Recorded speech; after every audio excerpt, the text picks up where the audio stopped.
O que você quer dizer com a história ficar mais assustadora? Garais estava incrédulo. Como em nome de Boetia isso poderia ficar mais assustador? É um estratagema, Shilmara zombou, pedindo mais 2 canecas de Greef e um copo de Flin para Garais.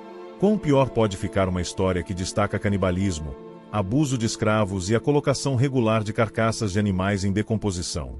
Não ouse me desafiar, rosnou Álgerdra, irritado com a falta de apreciação de seus ouvintes por seu estilo de prosa. Lembre-me onde estávamos.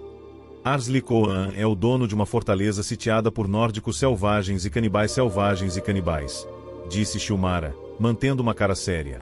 Após muitas mortes e várias tentativas mal-sucedidas de obter água, ele fez seu armeiro com o improvável nome de Gorkit equipar seus escravos com a primeira armadura de molde de osso.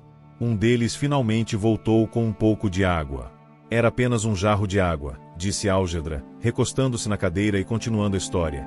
E Arslicoan bebeu a maior parte, passando os restos para seu querido armeiro Gorkit e as últimas gotas para as poucas dezenas de escravos que ainda viviam.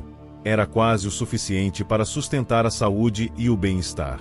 Outra expedição era necessária, mas eles tinham apenas um traje de molde de osso restante, pois havia apenas um sobrevivente da viagem. 1 em cada 18 escravos passou pela manopla dos nórdicos usando aquela sua maravilhosa armadura de osso moldado, disse Arslicoan para Gorkit.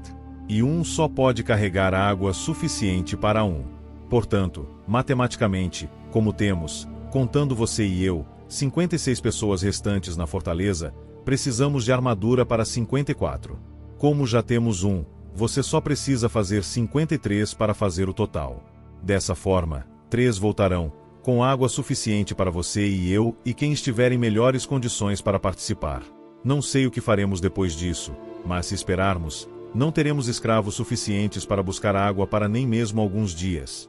Entendo, choramingou Gorkit. Mas como vou fazer a armadura? Usei todos os ossos de gado para fazer o primeiro lote de molde de osso.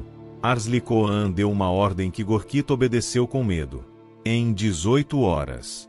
O que você quer dizer com Arslicoan deu uma ordem que Gorkit obedeceu com medo? Perguntou Shilmara. Qual era a ordem? Tudo ficará claro, sorriu Álgerdra. Tenho que escolher o que revelar e o que esconder. Esse é o jeito do contador de histórias. Em 18 horas, Gorkit tinha 53 armaduras de osso, disse Álgerdra, continuando, sem realmente se importar com a interrupção, preparadas para os escravos. Sem ser solicitado, ele ordenou que os escravos praticassem o uso da armadura, e até mesmo permitiu que eles tivessem mais tempo de treinamento do que seus predecessores. Eles não apenas aprenderam a se mover e parar rapidamente em osso, mas também como ajustar sua visão periférica para ver um golpe antes que ele viesse, e balançar para desviar, e onde estavam os pontos de reforço mais resistentes no braço, o centro do peito e o abdômen, e como se posicionar para receber golpes ali, contra seus instintos naturais. Os escravos até tiveram tempo para uma batalha simulada antes de serem enviados para o meio dos canibais. Os escravos se comportaram admiravelmente. Muito poucos, apenas 15 escravos, foram mortos e comidos. Apenas 10 foram mortos e comidos quando chegaram ao rio. Foi quando as coisas não saíram de acordo com os planos de Arslicoan. 21 escravos com jarras de água partiram para as colinas. Apenas 8 retornaram ao castelo, em grande parte porque foram bloqueados pelos canibais nórdicos. Era uma porcentagem maior do que ele esperava sobreviver, mas Arslicoan sentiu uma indignação justa com a escassez de lealdade. Você tem certeza absoluta de que não prefere fugir? Ele gritou das ameias.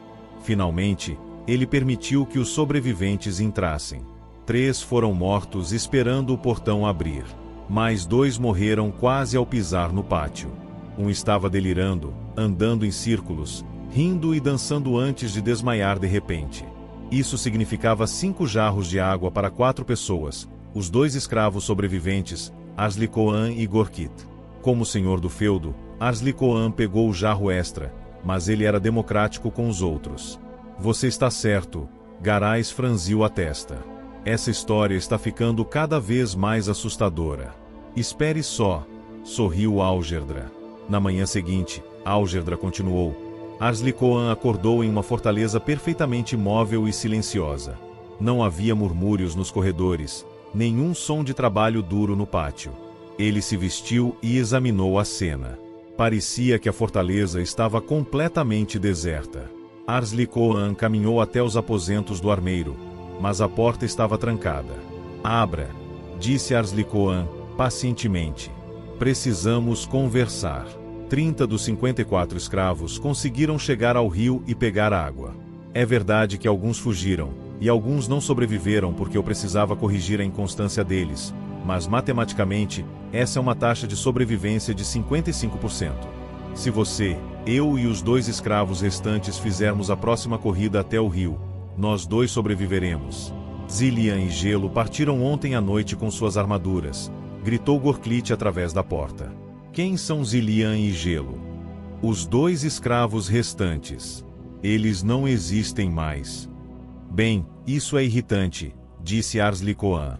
Ainda assim, precisamos continuar. Matematicamente.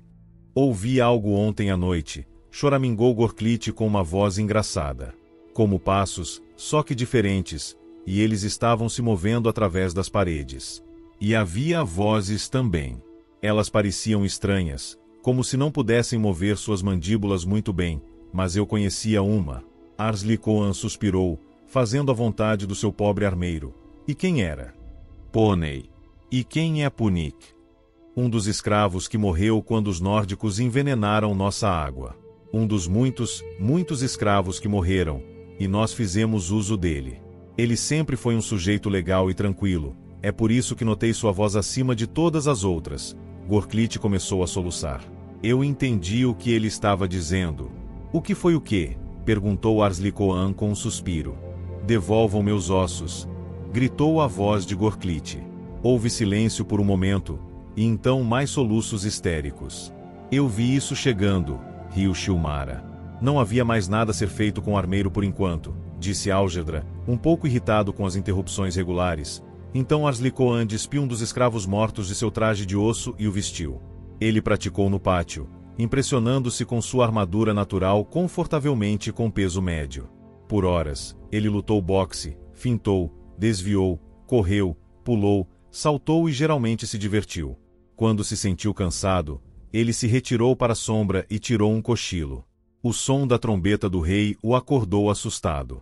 A noite havia caído e, por um momento, ele pensou que estivesse sonhando. Então o alarme soou novamente, bem distante, mas claro. Arslicoan se levantou de um salto e correu para as muralhas. A vários quilômetros de distância, ele podia ver os emissários e sua vasta e bem armada escolta se aproximando. Eles chegaram cedo. Os canibais nords abaixo se entreolharam com consternação. Eles podiam ser selvagens, mas sabiam quando uma força superior estava se aproximando. Arslicoan alegremente desceu as escadas para o quarto de Gorklite. A porta ainda estava trancada. Ele bateu nela, bajulando, exigindo, ameaçando. Finalmente, ele encontrou uma chave, um dos poucos pedaços de metal que não tinham sido fundidos dias antes. Gorklite parecia estar dormindo, mas quando Arslicoan se aproximou, ele notou que a boca e os olhos do armeiro estavam bem abertos e seus braços estavam dobrados de forma não natural atrás das costas. Em uma inspeção mais detalhada, o armeiro estava obviamente morto. Além disso, seu rosto e corpo inteiro estavam afundados, como uma bexiga de porco vazia. Algo se moveu através das paredes, como um passo só que mole. Arslicoan habilmente e graciosamente virou-se para encará-lo, completamente em equilíbrio. A princípio, parecia nada mais do que uma bolha se expandindo por uma das rachaduras na pedra. À medida que mais da matéria gelatinosa cor de carne emergia, ela se assemelhava mais claramente à parte de um rosto.